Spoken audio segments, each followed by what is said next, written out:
Ricky Hawkins outside the London Stadium, West Ham fan TV. I would say it was nice to be back, but I had to watch that, to be quite honest with you. Listen, West Ham won, Olympiacos 0. The result's the important thing, but the performance was something to be, there's not a lot there, is there? I think it was a frustrating performance. They didn't really offer much, did they? They come here, they sat back, Mark. They sat Mark. Sat Mark. They sat Mark. So David Moyes then. I've been watching too many Moyes. Winning is what we do. No, but yeah, we sat back. Yeah. They sat back. Yep. And I thought starting lineup was bang on. I thought it was a very strong team. Stronger than what I thought he was going to go. Yeah, no, to be fair, mate, I think the result Sunday meant he had to go strong. I don't think he had a choice. I don't think he can lose this game. I don't think he can lose the game on Sunday, if I'm being honest. And the 11 is probably what most people wanted to see. That front four back again, the Kudus, Bowen, Paquetá and Ben Rama.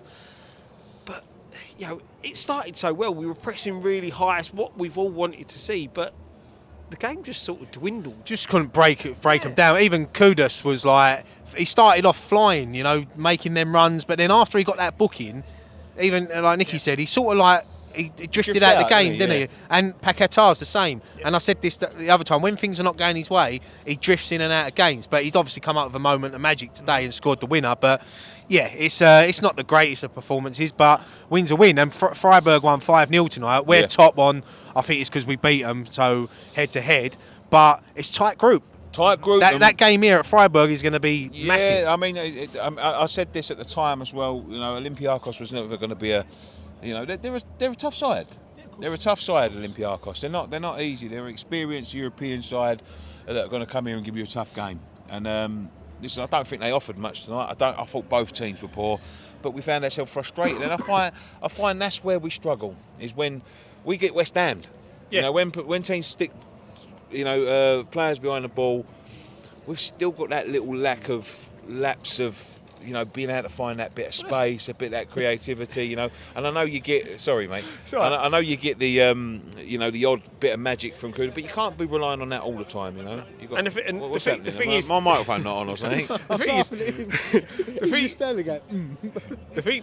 problem you got is you look at that front four, right? That's good front forward. There's one thing we're still lacking there, and that's a natural striker. You've got a player like Paquetá who can do magic on the ball. We've got players that can pick a pass there, but. Bowen isn't a striker. Look, it worked against Arsenal. He was fantastic. I think he can play that role, but against certain teams. Yeah, and that's exactly what it is. And tonight, like you said, they were a team that sat back and we had to break them down, and we struggled to do that. Do you not think that? Sorry, mate. Do you not think Antonio might have been a better option against that back four today? The crazy thing is, I do. The battering ram approach probably would have worked a lot better today than the. I think the game was screaming out for him in 60 minutes. Yeah. We were struggling to get any sort of fluidity. We wasn't really occupying their defenders. I don't think they was really worried about much what was going on. You had players that were probably just a yard off of everything. I think the thing is as well, we couldn't get into a rhythm because the referee was always blowing his whistle, breaking down the play, and it was frustrating the players, frustrating the fans. And Olympiacos were playing up to it. Anywhere they can get them little, what's it called? The triangles? No, I forgot what it's called now. No, you are right, mate. They played. The referee fell into their trap. They come here to try and nick a win late on. Yeah. Dark arts. Yeah. And that's the thing. And the referee was poor. He booked Alvarez really early, booked Kudus. Took him 60, 70 minutes to book one of their players. Well, Kudus was very lucky, wasn't he? Because he got booked for obviously dissent and then literally done it again. And I thought the referee might have pulled it because these European refs. Like we say about because last year I think the referee in the Conference League weren't that bad. I thought it was good. Yeah. These Europa, I said it to Nicky, they're just Europa League refs that they're never going to get that Champions League, and they're frustrated that they've got to do the Europa League. Conference refs just give a fuck, do they? It's like we're happy to be here. That's it, though, mate. And that's the thing, and it spoiled the game. It spoiled the flow of the game. You're sitting there just thinking, ref, just let it go. I've got to say that I said this to Ryan as well. When you come to these European refs, we've had many poor. I mean. They won a couple of years ago against Frankfurt. Yeah. When Rice got the ban for calling him corrupt and that. There is these rumours and things that fly around with these, and I do think to myself sometimes we talk about our refs and how we've got the worst refs in the world and all this sort of thing because of not having to. But when you look at these, sometimes you do appreciate what we do have, because VAR, I think it's a fucking shambles. I don't think we've got great refs, but when you see refs like that, yes, it does. And that's the difference. It seems to be only in this country, because of the bias towards a certain few sides with refereeing. That's why VAR doesn't work. Well, this is do you know what we was talking about this the other day? Obviously, VAR is going to have favour today. There's been lots and lots of controversy with VAR, especially over the last week. Now you've got the big clubs are getting affected by it as well.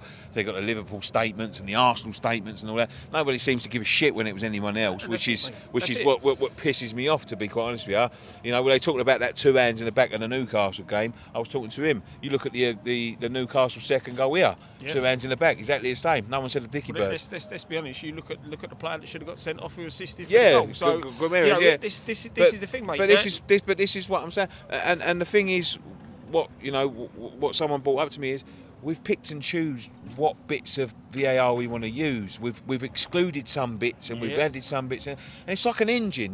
VAR's like an engine. If you take bits out of an engine, it won't run. No. Exactly. I've always said it. The one thing I thought VAR was good at was offsides, but this season they've proved that they're not even getting that right. So, but the one tonight was spot on. I watched the replay back just before we filmed this, and what a ball from Ward-Prowse. Great ball, great finish, and it was like Ward-Prowse needed that, and Paqueta, he needed that as well. 100%, mate. It was an exquisite ball and a great finish. And all right, look, we maybe got away with it. I don't know. I've not seen it like you, but it's what the game needed. It's what, like you said, it's what the boys needed, and I'm just happy we got the clean sheet as well, because that's what we've needed. A couple of the fans tonight have sort of on the fan cams, they've turned around to me and said that they felt that the team felt a bit leggy. He's relying too much, and then we're seeing people like, as I said, like Cornet coming on. We haven't seen Cornet in months. Mobama's got some minutes tonight, which I thought, even the 2 minutes or 3 minutes that he got, I thought he looked. It's what he does, and it's what I've been crying out determined. for, mate. He will chase every ball down. He's young, he's hungry, and then this is what I was saying about Danny Ings the other day. There's no point bringing Ings on anymore. He doesn't offer anything. He's had 20 odd chances, and he's not taking it. Mobama is hungry. We want to get him to sign a new deal, because I've said it before, he's the future of this football club. You look what he's doing in the under-23s. Marshall as well. These players are banging on the door to be the future of our football club. Skulls, yeah. That's the thing. You've got 5 or 6 down there that potentially could. We heard. We heard. And at the end of the day, you've got to start utilising them in games. You've got Ben Johnson. Doesn't really want to be here. 60 grand a week, apparently. To be fair, in modern day football, that's a bargain. 60 grand a week. It's a lot of money, though. Someone that's not playing. He's not playing. When he did play, he's not playing. Well, Creswell, why have we still got him here? It makes absolutely no sense now. Danny Ings, 125 grand a week. We don't use him in the right way. You've got young, hungry, potentially quality players in this under-21 side. Start bringing them in. Start getting them more involved. Obviously, we talked about the under-23 side, but is there there's always going to be question marks about the manager. Is there a little feeling that he doesn't utilise his squad? He doesn't show trust in them. He doesn't show any sort of rotation, and it always seems like players can play bad, but they'll be playing next week, and you've got players that come in and think it must demotivate people. Yeah, Moyes is loyal to his players. He likes to work with to work with about 15, 16 players. That's what Moyes does, and it's unfortunate. When you're in competitions like this, right? You got to work with a bigger squad. Listen, I know that, and that's why. If I would have come in here tonight and seen that team, but Mobama starting up front, I'd have thought, yeah, you know what, fair play, give him a chance. But you got to remember is that this was a very important game. Yes. If we was cruising the group and we was unbeaten, and it's a very tight group, because it's that tight that Freiburg game here is going to feel like a final, because we need to win that. Because we need to win this group, because you want to miss that next round where the Champions League come in. Seville. So yeah, no, it's going to be a tough competition this year, and it's what we want. A lot of people say to me, "I'd rather drop out and go down to the Conference League because we don't want to be playing these teams." I thought, well, hang on a minute. Of course, you want to be playing these teams. It's what we win these competitions. It's what you want to play the big teams. It's that thing. You want to win these competitions. You want to play the big sides. But when you look at this competition, what are we more likely going to win? You know, for me, dropping down the competition wouldn't be the end of the world. I think but it's pessimistic. I still rather compete in I this. think that's pessimistic. I think you should go for the competition. That's like us saying, well, let's just drop down to the Championship because we're in that. I think that's what Seville were doing. And I said this to him yesterday. I watched that Getting Seville the Champions League money and then getting the Champions League money, and then dropping down there. They do it every season. Yeah. They was pathetic the other night. You know what I mean? We don't Didn't want do to it the other year because we knocked him out. Well, yeah, exactly. Yeah, but yeah. I'm just saying, like, it's pathetic. Yeah. It's absolutely pathetic. And that's it. Look, you know, that is the thing. But the problem is, you know, we're in. Obviously, the FA Cup hasn't started. We're still in the League Cup. We're still in this competition, and Still in the Premier League. Still, you know, we're battling to climb ourselves back up the Premier League. And the problem you've got is that managers in the Premier League are under a lot of pressure to get results. Yeah. And that is why they don't use a lot of David Moyes don't care about style, he cares about results. And this is a lot of managers. So saying that now, right, and I've said this today, listen, I've taken these couple of results on the chin because he's trying to get someone like Kudus in the team. Kudus is exciting talent. I don't think he was great tonight, don't get me wrong. I don't think Paqueta was particularly good apart from the goal. Don't think Ward-Prowse was particularly good apart from the assist. But, you know, these are big players for us. But I do see that he's trying to change into that style. He wants to try and fit Kudus into the side and everything else. So do you take these defeats on the chin, or, you know, if it doesn't work Sunday, you know, could there be an argument? What I'm trying to say is, do you think he's going to revert back to Moyes ball Sunday? What you've got to look at, right? You look at the games that we've won so far this season in the league. Look at the system we played. It was a 4-1-4-1 system, right? The only two times it didn't work was against City and Liverpool. Right, well, okay, that's City and there's Liverpool. Liverpool on another day, we may have got a result there. Then he reverts back to this 4-2-3-1 system. Right, okay, maybe that is trying to bring Kudus into the side. But then you're doing it with an Antonio that you've come out and said isn't guaranteed starter anymore. Then you want to do it with a Bowen, which, as we've said already, certain games, it's not going to work because you need that strong physical presence up front. You know, and this is the thing. To mould the team how you want to do it, you've got to have the right pieces. He hasn't got them. I also do think, and this is he is the manager. He is the manager. Yeah. And if he feels like the best way to get the results is to play the way Moyes wants to play, then he should play that way. And that's the thing. The results were happening playing the 4-1-4-1 system. Why do you need to change it? All right, if you get an injury, you understand. Don't be under pressure to bring Kudus into the side because he's a great talent if what you're doing is winning. No, I agree. And that's the thing. He does need to start because there are players in there that even in that system that can drop out. Of course I think even when you look at the team that started against Brentford last week, that's our barring Zuma in for Mavropanos. Yeah. I think that's the team we want to see. No, but you just got to give them. Alvarez. Sorry, not Brentford. Yeah, when we played Everton. Everton. Yeah, sorry, you know. That's the team, but that team needs time to gel. It might take one or two. You might have to take one or two defeats to get into. Yeah, but the problem is, that team was the right team. The tactics were the wrong tactics. If you had gone there with the tactics we took against Arsenal or the tactics you saw in that first half against Brentford, we'd win that game comfortably. We sat off Everton, expected Everton to want to have the ball and we try and break us down. You can't do that. We sat against Everton like they were Liverpool. Yeah, Everton played like how we used to play. Sit back. And that's the problem. If you're going to have and play with the Bowens, Paquetas, the Kuduses and all that, you have to play higher up the pitch. You can't sit deep because you You've got to put them under pressure. Yeah, you can't just press from the front. I didn't see the Everton game in full, but what I've heard of what people said is both teams were sitting off, waiting for one another to go at each other, and it was just like a game of chess. Yeah. It's like a boxing match where they're just jabbing each other. Yeah. You know, no one's looking for the knockout blow. Yeah, but look, we've got Nottingham Forest here on Sunday, and if we get a win, you know, it's been a bad couple of weeks, but 2 wins this week, you know, a good win here tonight and a win on Sunday. You know, this season has still got the potential to be a good season. You know, you've got the League Cup quarterfinals. You know, as you said, we've got the FA Cup.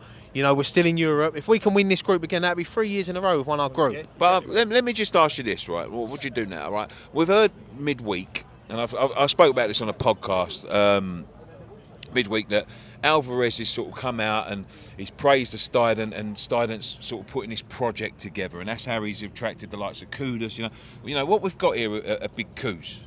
You know, like the players we've got here, I think are big coups. Big clubs wanted these players, and you know we've got to sort of show some willingness and I think some quality. Now, if Steiner's got his project in place, I would suggest that Moyes is not the man that's going to be taken. He's forward, not. Right? I think they've already made it clear that they're not going to renew his contract. Well, right. So going forward, right. So what do you do? We've got a couple of players here that are very talented, but like someone like Lucas Paquetá, right? Even Kudus to a certain extent, right? Even though she's come through the door, but come the summer, if he keeps on playing the way he's playing and bringing up individual magic like he is, there's going to be suitors for him. There's going to be people knocking on the door saying how much, and that's when heads get turned. So would you now stick with Moyes, let him see out his contract? He's a safe bet. He's won the trophy. Let him ride off into the sunset without disturbing him too much. Or would you now, especially if we lose Sunday, say to him, Dave, it's not working. We're looking to go in a new direction. We're going to do it a bit earlier than we would. Get this new manager in if he's available. Well, I don't know who it is. I won't even suggest who it is, right? And let the players like Paquetá and Kudus and that see what the future holds for West Ham for the best chance. Or do you carry on doing this? They won't get rid of Moyes. They won't get rid of Moyes. Even if we lose Sunday, they won't get rid of Moyes. Because how this season will play out is that we'll win a couple, lose a couple, win a couples, and then Moyes will be safe. But and they'll see it out. But I think personally, is that the best way to go forward? Well, no, but there might be I personally think that they've already identified our next manager, and I think it's someone that's employed somewhere else. So I don't think that we can get it. But I think that in the summer, when Moyes is gone, or when he's moved upstairs or whatever he's doing, I think there is someone new coming in that Tim Steichen wants, and I don't think it's going to be Alonso. Alonso's Real Madrid bound, without a doubt. Steichen looks like he is a forward-thinking type of guy. And he's planning 2 steps ahead of everyone else. So they'll know who they want through the door. They'll probably have a couple of managers who they want to look at. People were saying about Tim Steichen and about Alvarez and Kudus. Mark Noble scouted both of them. Mark Noble was the one that identified them. So this is what I'm saying. They're working together behind the scenes, and if they've already and I'll have trust in both of them that they can go and identify a manager. And I think the manager that they want, I think he is employed by someone, because if not, I can't see us going for Graham Potter. I can't see us. Graham Potter's not going to give you anything different. No, I don't believe so either. So I think that Moisey, and I know this sounds mad, I think he deserves to see out the season. As long as it don't go, as long as if we're bottom in January or something like that, that's different. Yeah. But I think as long as we're sort of safe and we have a good cup run, I think Moisey will see out the rest of the season. And that's how you got to look at it. We need to be pushing. Like I said, quarterfinal of the League Cup. We need to be pushing that. We're still in this competition. Win this group, and you don't know what can happen. If we get to the semi-final of that League Cup, I think that's as long as we're safe.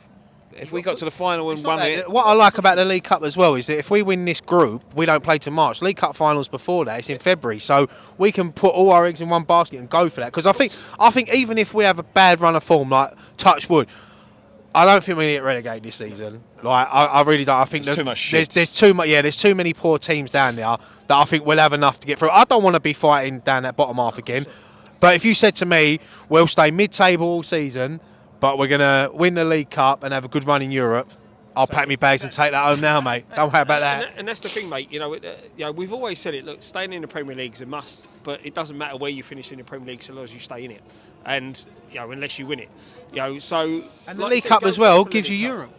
That's it. Go for Europe. Have a pop at. Go for the League Cup, mate. Have a pop at that. It's a trophy that we haven't won. It gives us another piece of history. Like you said, Moyes would have given us 4 seasons on the spin of European football and 2 trophies if he wins that. He's like, thank you very much, see you later. He's made his career, hasn't he? Yeah. And you know what that means? He'll move upstairs, the new manager won't win, and then Moyes will be back in charge after halfway through the new season.